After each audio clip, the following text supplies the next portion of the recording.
tonight and ask if you could please silence or turn off your cell phones and remind everybody that our meetings are available for viewing on Channel 2 every day at noon and midnight and also on YouTube. With that, we'll go ahead and begin with the Pledge of Allegiance followed by a silent prayer. I pledge allegiance to the flag of the United States of America and to the republic for which it stands, one nation, under God, indivisible, with liberty and justice for all.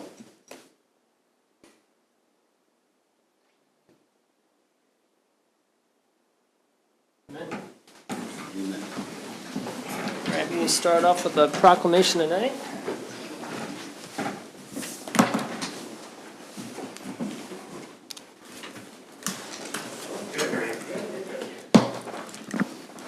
All right, this is for Parks and Recreation Month. Whereas our parks and recreation are vitally important to establishing and maintaining the quality of life in our communities, ensuring the mental and emotional health of all citizens, and contributing to the economic and environmental well-being of a community and region. They build active communities that aid in the prevention of chronic disease, provide therapeutic recreation services for those who are mentally or physically disabled, and whereas parks and recreation programs increase a community's economic prosperity through increased property values, expansion of the local tax base, increased tourism, the attraction and retention of businesses, and crime reduction. And whereas parks and natural recreation areas improve water quality, protect groundwater, prevent flooding, improve the quality of the air we breathe, provide vegetative buffers to the development and produce habitat for wildlife. And whereas our parks and natural recreation areas ensure the ecological beauty of our community and provide a place for children and adults to connect with nature. And whereas the U.S. House of Representatives has designated July as Parks and Recreation Month, and whereas the City of Leavenworth recognizes the benefits derived from parks and recreation resources, now therefore I, Griff Martin, Mayor of the City of Leavenworth, Kansas, do hereby proclaim the month of July 2024 as Parks and Recreation Month. Thank you very much. Yep. A few comments here? Yep. Just real quick, thanks, Mayor. Commission, just want to make sure and invite you and the city citizens to come out and join us in the parks this month coming up. It's hot. Stay hydrated. The pool's there to cool off, and of course the splash pad is more popular than it's ever been. So come out and visit us and enjoy the parks. All right. Thank you very much. Thanks, David.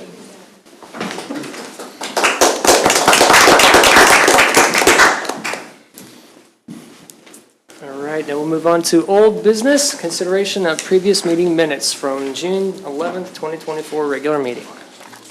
You just need a motion if there's no comments. I move that we accept the minutes of the regular meeting on Tuesday, June 11th, 2024. Second. All right, motion's been seconded. We'll begin voting with Commissioner Wilson. Aye. Aye. Aye. Aye. Aye. Motion passed 5-0. Public comment. Sarah, do we have any We do not. comments? None? Okay. We'll move on to resolution item 3, which is resolution B-2371, First City Creatives Special Event Street Closures for Possession and Consumption of Alcohol. Hi. Mr. Mayor and Commissioners, before you this evening for consideration is a resolution approving the First City Creative special events being held on Saturday, August 3rd and December 7th, which would close motor vehicle traffic to specific streets and allow for the possession and consumption of alcohol within those areas. The street closure requests were approved by the governing body at the May 14th Commission meeting. The streets that will be closed are the 400 to 600 block of Delaware Street and 5th Street from Shawnee to Cherokee. By approving this resolution, this allows both events to have the alcohol within the confines of the street closures. The alcohol-friendly areas will be clearly roped off within the event's footprint per state regulations. I'd be happy to answer any questions. I'm just looking for approval of the resolution. Cool. Any questions? Fine to me. Is there anything that's is this going to interfere with the detours that we're going to end up having while 4th Street is being renovated? For sure not the December event. Yeah, but the one is in August. Yes, there's a potential for that. They're going to start work on July 8th, and, it will be disrupted. There'll be portions of the 4th Street that will be closed, and so I don't know what the word interfere means, but that will be an added disruption to the Central Business District, 4th Street being sort of closed. We don't know exactly where yet in terms of that. But they will start on July 8th, and so we'll have that Yeah. in addition to this, but, that'll be an added burden to sort through. Yeah, something that, I wouldn't think it would make any detours difference. that you're gonna have for, to go around the work on Fourth Street. I'm wondering if that's gonna end up running, oops, wait a minute, can't go through here. There'll be, I mean, I know, That's true it'll with be thought everything through. downtown, though, it's gonna be several months, so it's, Yeah. that's just one. Yeah. right. So we'll figure out the best we can. People are not gonna be They can't park blocked on from Fourth going Street through anyway. downtown. They might have to take an alternative route. Yeah. We'll do the best we can to communicate that, but yeah, July 8th is when they start, and there'll Yeah. be disruptions all summer on Fourth Street. Okay. If there's no other questions, I just need a motion. Mayor, I'll make a motion to adopt and approve Resolution B 2371 as presented. Second. All right, motion's been seconded. We'll begin voting with Commissioner Hengula. Aye. Aye. Aye. Aye. All right, motion passed 5-0. First consideration ordinances, item 4, rezoning 300 Santa Fe Street from PUD to RMX. Julie Hurley will present this matter. Okay, thank you, Mr. Mayor and Commissioners.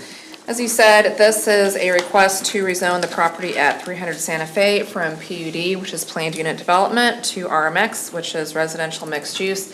This is the property commonly known as the Helmers Building. Right now, it's occupied by Basil's and Greenmeyer Rentals. I think there's one other business operating out of there, but the building is primarily unutilized.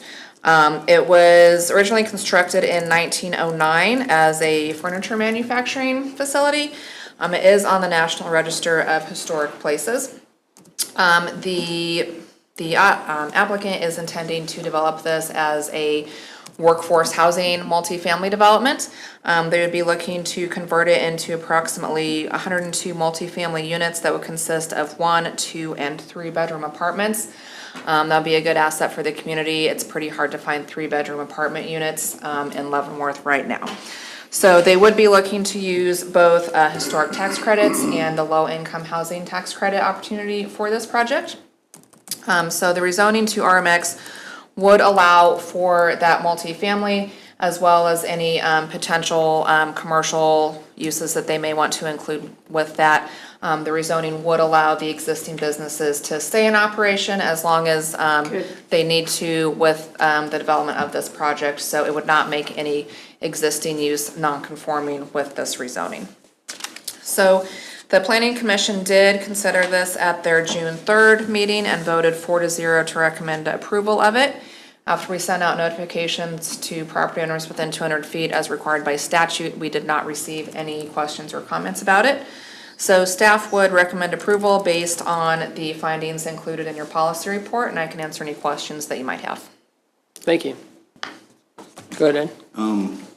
So he wants to develop this as a workforce housing project, not for any particular business, Correct. but for any workforce. Correct. Yeah, so that's just, I think, kind of a term used in the housing development community. So no, it would not be tied to any specific business in town. I think he indicated that that's actually not allowed when using these tax credits. So it's just more geared towards individuals who would qualify based on income to live in the project, which is required as part of the LIHTC tax credit process. And that was my next question. Are there going to be restrictions on who can go there and rent? Yep, it would be income restricted. Yeah. Do you know what the rent is on those? I don't know what they intend it to be, but again, it does have to meet federal guidelines for individuals that fall within that group. Income? I'll just add a note that those types of considerations aren't part of the zoning itself. That is part of the separate LIHTC. So when you're approving or just considering the rezoning, those types of things aren't part of this Right. particular application. We can still ask, though. You can still ask. I just want to make sure there's no understanding that you're not approving rental things or things like that as part of this consideration. Any other questions? Okay, if there's no other questions, then it looks like we just need a consensus to move forward on that, first reading. Yes. Sounds good to me. Same here? Yes. Yeah, all right. Then item 5, the first consideration ordinance rezoning 1820 South 4th Street from R1 to 6 to GBD. Okay, Okay, thank you again. As you said, this is rezoning for 1820 South Fourth from R16, which is high-density, single-family residential, to GBD, which is General Business District. This property is occupied by Tipsy's Liquor. This property, it's always been a commercial property. When zoning first came to the city back in the 1960s, I can't speak for how it was applied. We have quite a few instances in town where the zoning just does not match the use that has always been with a property. So the existing commercial property is considered existing non-conforming, so they can continue to operate as they have been. There's no action by the city that's requiring them to rezone. The reason that they are requesting the rezoning right now is they are looking to add on to the building and expand the business a little bit. And so the development regulations require that any existing non-conforming business be modified to conform or rezone in order to conform with the use if they look to expand or change the use at the business. So again, it's nothing that we're requiring, they're just looking to add on, and so they need to come into conformance. So again, the rezoning would just bring it into conformance with the requirements of the general business district zoning. The planning commission considered this again at their June 3rd meeting and voted 4-0 to recommend approval of it. Again, we sent notice to property owners within 200 feet as required by statute and did not receive any questions or comments about it. And so staff would recommend approval based on the findings that are included in your policy report. So they're expanding the building. Yep, they are adding on. It looks like they're demolishing it. Okay. Yeah. You can't, it's probably historic. It used to be an A&W. It Yeah, I was. remember that, yeah. I remember that. I missed that. Okay. Had a Yeah. fireplace in the middle. Was that a I worked at A&W. Any questions? Little space age looking Yeah. fireplace. Oh, yeah. Don't? Okay. Yeah. So we just need a consensus, are we good with that? Yes. Yeah? Yes. All right, cool deal. We're good, Julie. All right, thank you. Thanks very much. Mr. Mayor, Yes, sir? there was somebody came in late and signed up. I don't know if you want to allow public comment at this time. No, I'm fine with that. Yeah, I'm cool with that. We did it earlier, so, yeah, that's a good recommendation, yeah. Sarah, can we go ahead with the public comment there? Ms. Misty Underwood. Okay, Good evening. good evening. I'm back about 2229 Gerard. You guys came up with the decision not to allow the parking. And I was wondering maybe, like I was wanting to ask maybe if we could have parking on one side of the street, because this Father's Day, we had to make arrangements on who was to come over.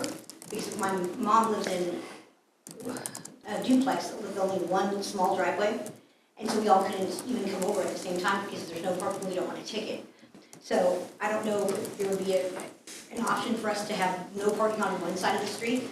My brother had to park all the way up on the same street, but one block over, past the stop sign, to park just to walk to my mom's house. So, and the street's the same narrowness, everything's the same on the whole entire 5 blocks, but only our block is what has no parking on both sides. So if we were to maybe have no parking on one side, that would be more acceptable for us. I mean, it seems like that our house is the only house that only has a single small driveway, and then we can't park there's no parking, like, you know.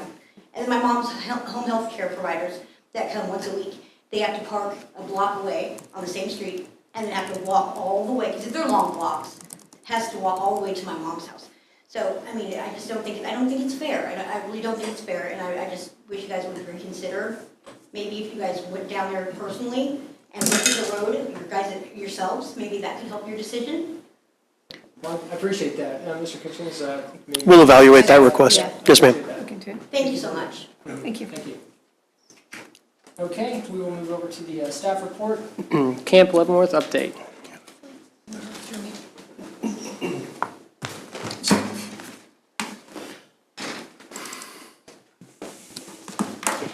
We're gonna have a race. Okay. Good evening, Mayor, Commission. We're here to provide a planning update on Camp Leavenworth.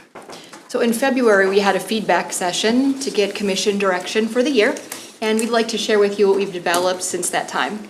I'm joined by Kelly O'Neill Wenzel from O'Neill Events and Marketing, fresh off the Boulevardia event, and also 5K run organizer Christine Freichen. So the website. You can see that we've launched the updated website with new graphics. It is open for participation. We would like to see local craft vendors. Last year we had 20. We'd like to grow that number. We also are open for local food truck participation. We had one last year as well. And something we're kind of really trying to get the word out on this year is local organization participation. So in the past couple of years, we've had lots of requests for fundraisers and raffles, which didn't quite seem to fit the event. But we are saying yes to friend raising. So that's an idea that means bring something fun that fits the theme and that you can provide volunteer staff members for, and that can be considered. So you can find the sign up for that on the website. Also wanted to talk about sponsorships. Thought I had a slide, but there we go. There is a new slide deck for sponsorship options. We would really like to see local companies support the event and get marketing for thousands of attendees. If you have ideas for who O'Neill could possibly reach out to as far as sponsorships, that's something that they provide to us. Please let us know. That really hasn't been a key revenue generator for us in recent years.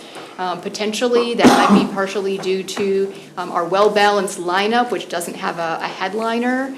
So potentially, that's one of the trade-offs of not having a more of a known act. But we still think that there's interest out there for sponsorships for the camp, so we'd like to see a little more of that. And then we also are continuing our planning. So we invited Haley Shaw, the new director of Main Street, to join in our monthly planning meeting in July, just to kind of brainstorm and see if there's any other way we can get local businesses in the downtown more involved. We have an opportunity with our business bulletin board if we want to recreate that. It actually was damaged and knocked over by the wind last year with some of the weather we had. So the question is, do we want to replace that? Do we want to consider something like that or new? So hopefully that'll be something that Main Street can help us brainstorm on for this year. And then I would like to have Kelly O'Neill Wenzel talk about entertainment and new activities. Thanks for having me, you guys. So we were very close on getting a well-known 90s band that we had discussed with you all, and unfortunately, due to some personal obligations, one of the band members was not able to make it work this year, and it grew out of our budget on the ask that we suggested for you all. So that did not go over, and we've looked at and explored a few more options that have come our way in the last several weeks, and honestly, none of them quite fit. So we are going back to our original plan, which is very similar to last year, where we're just getting more regional and local acts. The good news is, well, there's bad news. Two of the favorite local acts last year, Darren Denny and Mikey Needleman, are not available this year. But we are looking at adding 2 new local artists along with the Penny Black Band. So that is always a hot topic, and we're always exploring our booking agent that we work with. He is continually finding connections with drummers and band members that he knows has a Leavenworth connection. So we're going to keep that going. We are planning to announce the band lineup in July. We have confirmed the petting zoo, which was something you guys all brought up last time, which was great. We're excited about that. And we're continuing to explore different gaming and carnival rides for teens. We did develop a plan for a local talent stage and activity, which we think will draw some as well and try to kind of build that community. Much like we have the local dance group that comes, it just brings families and some of that. So we're excited about doing something like that. So those were a lot from your feedback. So we listened to that, we explored that. Hopefully next year we can explore the more of a national named act that fits in our price range, which is always the challenge. And then some new activities we're looking at is an outdoor nature lounge for all ages and possibly a sports-themed bar area or lounge because there's so many sports at this time. But the returning favorites, which are inflatables, they will not go away. I'll find a new solution one day, but for now, they will come back. Silent disco, which is hugely popular, s'mores, chalk contest, which always grows in attention. The yard games have really become popular. face painting, balloon artists, and the bubble performers. Those bubbles, man, they love them. So the bubbles will come back. We're going to continue having the Spouses Club at the main bar, and we're looking at celebrity guest bartenders to draw new military families to the event. So those are just some of the highlights. Any questions, let me know. Thank you, thank you. What is an outdoor nature lounge? What does that entail? These are just concepts that we're exploring, just really trying to creatively think about what we could do to appeal to different ages. A lounge could be something relaxing, it could be something non-alcoholic, to have a, sort of maybe an adult space and maybe an all ages space for kids, or that's alcohol-free. So just trying to explore some different options there with our Camp Leavenworth outdoor nature theme.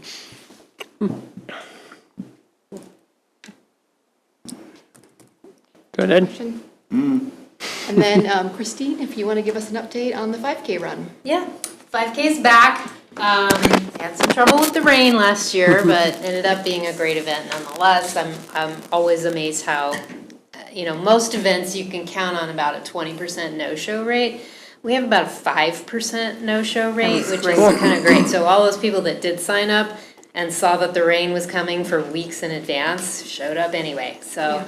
Last year's participation was around 250. That was about the same as the year one, and I know it would have been much higher, but for the rain, as you recall, for about 2 weeks prior to the event, it looked like rain, and that prediction just never changed. So with better weather this year, I'm really hunting for 500 this year. I think the course can easily accommodate 2,000, so that's kind of the stretch goal for the next 5 years, is to really grow this into a really large regional event.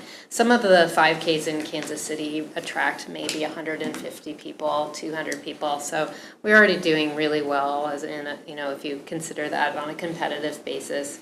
Registration is open. We have 35 people signed up so far. I know that does not sound like a lot, but last year at this time, we only had about 10 people.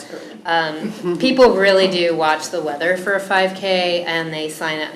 Last year we had 150, 160 people sign up in the last 2 weeks prior to the event. There's no reason to think that this year will be any different. We'll keep pushing for earlier registrations, but most likely that's how it's gonna be again this year. Everybody will sign up at the last minute because they'll want the sunny weather. So it's all good. We know to plan for that. So. Cool. The registration price right now, same as last year's, $30. That's kind of the early bird price.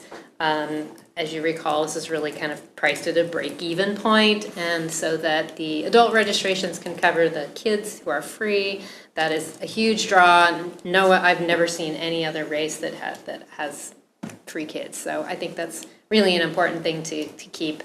And then it'll bump up to $35 after the 4th of July. So we'll be doing some early bird marketing for the next week or so, and then that price bump will go up to $35. The course is going to be the same as last year. I think we've dialed it in now. Worked really well last year. I don't foresee any issues, and there's no construction this year that will interfere with that same course. And then the next couple of weeks, I'll start reaching out to the volunteer groups that came out last year. We had really great volunteer support. We had RTC, we had the Lions Club, we had the cheerleaders from LHS, and also the Honor Society from LHS, which are also really terrific. And of course, all of my family, whom I rope into it. They're good volunteers. We're still looking out for sponsors. I actually have a fairly significant sponsor that I'm going to talk to next week. I shouldn't say anything on the record, but fingers crossed for that one. And then again, this year we'll be doing the Friday night packet pickup, which gets people to Camp Leavenworth to pick up their t-shirts and their race numbers, and we'll also do last minute registration there as well. That was very successful last year. Most people came and picked up their materials and then continued on to Camp Leavenworth and participated in the activities on Friday night. So we will keep that again this year. We also have a swag bag opportunity, which could be another sponsorship chance. And, I've got bags prepared for people with their numbers and their pins and their t-shirts. We certainly have room to put more materials in there. So local businesses that want to participate could throw flyers or coupons or what have you. So that's something else we'll be exploring. Cool deal. Ms. Kelly, will there be any new merch this year? Yeah, we're looking at the budget now because we haven't really explored that, but we've gone through quite a bit of our merch, so we'll always continue. Do you have any ideas? Well, I could shoot you something. Yeah.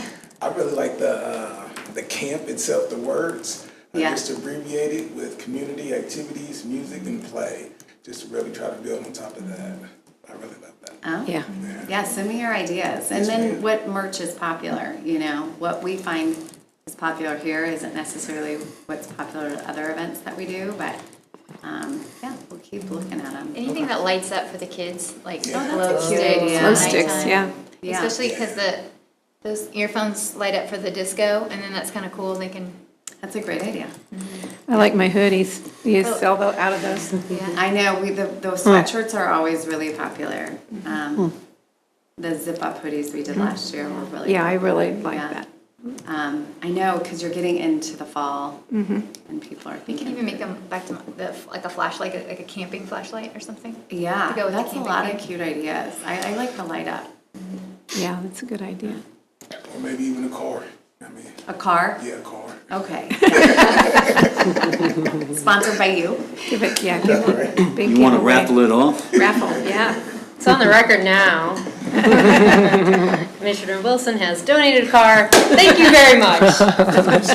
A little Jeep, though. I just had a question. You know, last year we had to close it down early. Was there a lot of feedback from that? And are the vendors made aware that this could happen?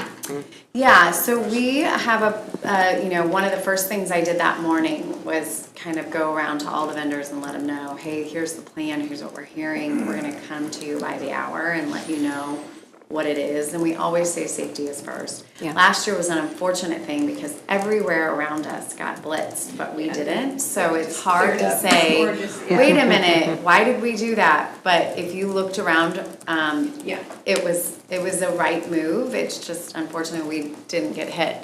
Had we not gone on, we could have. And so with those mini pop-up tents and some of those things, those are sales, so it is really important that we watch that. So all vendors know with an outdoor event, it's a rain or shine, and we make those safety first. But yeah, that's a good question. I think some of the food vendors were a little hurt. It hits their sales probably the biggest, so I think we'll get some pushback for coming back on some of the ones that follow us out of favor, and they've done really well in the past, but last year it hit them. We'll just see. There's plenty of new ones. Yeah. Okay, thank you. Cool deal. Any other questions? Anybody? Sounds exciting. I'm looking Yeah, forward it's to it. Yeah, always thank you for all the fun. work. We love this Appreciate it. event. So for those who want to follow Camp Leavenworth and see the updates as the band lineup is announced and local vendors come online, feel free to go to campleavenworth.com. That's the space you can go to. You can have a link to the Facebook page, a link to the Instagram. You can sign up for updates. They'll be emailed to you. So that way you can follow what's going on with the rest of us. So that's what we have for an update. If there's any additional questions? No? All right. Thank you so much. Great. Appreciate Thank it. you. Guys, thank you, Kelly, for coming up. Okay, and with that, we'll move to the consent agenda. Absolutely. I move that we accept claims for June 7th, 2024 through June 20th, 2024 in the amount of $2,581,503.08. Net amount for payroll number 12 effective June 14th, 2024 in the amount of $438,565.59. No police and fire pension. Second. All right, the motion's been seconded. We'll just be getting voting with Commissioner Wilson. Aye. Aye. Aye. Aye. Aye. All right, motion passed 5-0. We'll turn it over to Ms. Kitchens. Mr. Mayor and Commission, I think hopefully everyone's aware that the city of Leavenworth is under a flood warning, and so we've been paying very close attention to the Missouri River. The information that we have, the latest today, is that sometime this weekend through Monday, it is supposed to crest at 23.7 feet. Anytime we get over 22.3 feet, we start to see some minor flooding issues. So we'll continue to watch that throughout the course of the week, but if nothing changes dramatically, it's likely that I'm going to close the Riverfront Campground on Friday ahead of that. We will also likely have to close the brush site on Saturday as well, just to make sure, just all out of caution. We've been in communication with the people that are there now, that there's a potential for us to do that, and anybody that's made a reservation coming into town for the weekend to camp. So we're working hard to do that. The other issue is if it gets any higher, typically the next level would be some water over Second Street down just south of Geiger there. And so we're ready for that as well. So fortunately or unfortunately, we have very good information about what happens when water levels reach a certain point. And so we're prepared for that. We've been meeting and paying attention. We're watching that very closely. And so we'll monitor that, and I'll let everybody know as we're doing that. So The community center is still probably open, right? Oh, yeah, it'll remain open. It'll have to get much higher than that in terms of that. The addition of the flood wall has been incredibly helpful down there. So no risk with the community center yet. Again, we'll see how it goes. Most of it has to do with rain and releasing water from dams up north that are affecting us, but we'll pay very close attention to that. So. Okay. The only other issue is you might have seen that the traffic signals in the central business district, especially on 4th Street, are just out of whack. Is the best way to describe that. They've been working awful hard trying to fix that, but they're trying awful hard not to spend a bunch of money on them to repair them because they're getting ready to all be replaced with the 4th Street project. So it's a little bit of bubble gum and duct tape and, trying to find old parts to hold it together for a few more months. They're working and they're functioning. They're just not normal. Hopefully they'll get them a little bit better, but we've started to get a little bit of question about that. That's what's going on. They're doing the best they can. They're sort of stuck in a little bit of a rock and a hard place, but they're working on it and they're functioning. So everybody could bear with us. We'd appreciate that. Okay, that's thank it. you. And Awesome. when are the actual streets going to be closed? So according to Mr. Faust, they start July 8th, and almost right away, we'll start to see some sections of the roadway closed. I don't anticipate intersections being closed till September. That's the best information we have, but portions of the road downtown will start to close almost right away. Okay. Okay, thank you very much. Yes, sir. Mr. Hingler. Stay hydrated. It's a roasty toasty out there. Do everything you can to stay hydrated, stay out of the heat. Especially, let your grass grow a little bit. Tips from Ed. That's right. I don't have anything. Have a great week, everybody. All right. God bless, stay safe, stay hydrated, and when my ankle heal, I'll see y'all back at the pool. You stay safe. Yeah, I know, right? you stay safe. We had a great time. I think I posted and shared about 1 million pictures of when the Wagga girls were here. Oh, But yeah. it was a lot of fun having them here, and it's a warm thing to have a sister city like Wagga Wagga and Omihachiman that we can share our city with, and they thoroughly enjoyed it. They enjoyed the food, they enjoyed everything, and so anyway, it was great to have them. Cool deal. Want to echo that too. Do appreciate everyone from Wagga Wagga that came up and to hang out up here in Leavenworth and exchange some video from down south and or down under. And Really anyway, yeah. But outside of that, we are holding our budget meeting, this budget working session this Friday morning, 8:30, and I'll see you guys there. With that, just need a motion to close. Mr. Mayor, All in favor? that is open to the public, correct? Yes, it is. Yes, it is. So It will y'all not be come on recorded, down.